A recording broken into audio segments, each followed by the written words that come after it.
am Aliana Sivietskaya S. Kalura. I'm Kian Almonte.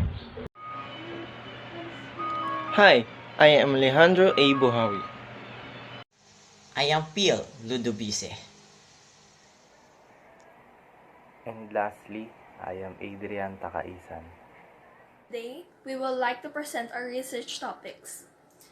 The researchers are given a task to pick 3 research titles, and one of it will proceed into a study.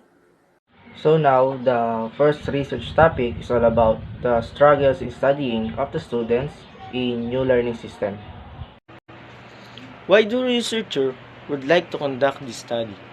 In this case, the research problem will point out the need of the guidance and discipline among the student that will help them prevent procrastination. They say people are different in coping off for any changes, and so was every each of the students. In general, what are the struggles of the students in new way of learning? Furthermore, the next questions are the concerns and importantly, what is this research will be composed of? Number 1. What are the effects of this new learning in students? Number 2. How students can cope up with the new learning system? And number 3.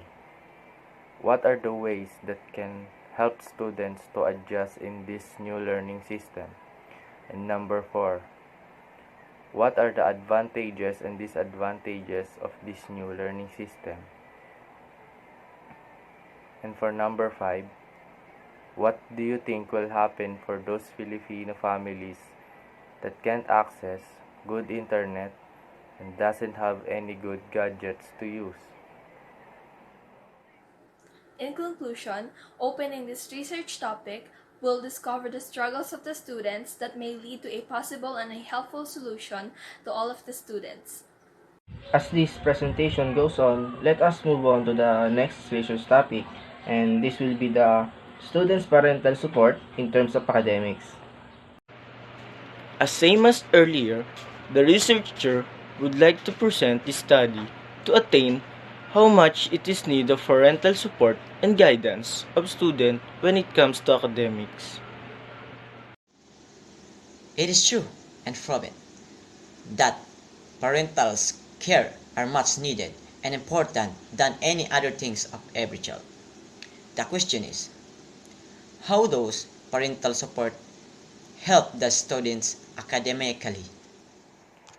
To make this more evenly and useful, the next questions are all the considerable matters in this study.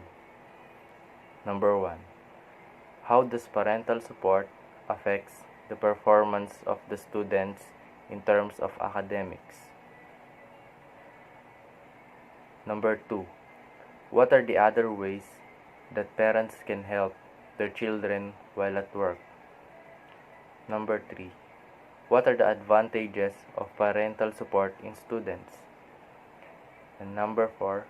What are disadvantages of parents' involvement in students' education? And number 5. How can we assure that parents' involvement on students' education won't cause dependence on their parents? This only shows that the motive of this study will not just only help the parents to make an adjustments in their child's academic purposes, but also to help the students to be motivated in every way of learning amidst the pandemic. In the last few more minutes, the researchers would like to present the last research topic that has been prepared. So, without further ado, the subject of this case is all about the proper waste disposal management. Opening up to this study, the researcher would like to focus on the main problem, and it is the need of learning and practicing the proper waste disposal management that can prevent hazardous materials in harming any of the living things and the environment itself. Environment can learn and shape itself on its own ways, but people cannot live without the environment. To be more specific, what are the free ways on conducting the learnings in Proper waste disposal management. The questions to be mentioned are most importantly matters to be taken off in this study. Number 1. What are the good benefits when the environment is clean? Number 2. What are the major causes that affects humans if we don't have any prior knowledge about the proper way of disposing waste?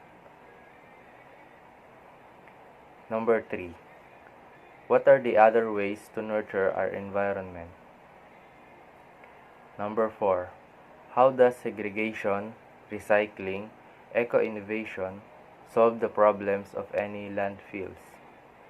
And for number 5, what is the effect of proper waste disposal in terms of environmental degradation and climate change? To sum it off, making a way in the study will serve an important role in the following factors. First, in the community. Second, in each of every people's matters in health.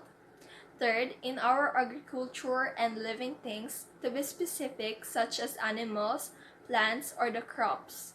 Lastly, for the environment.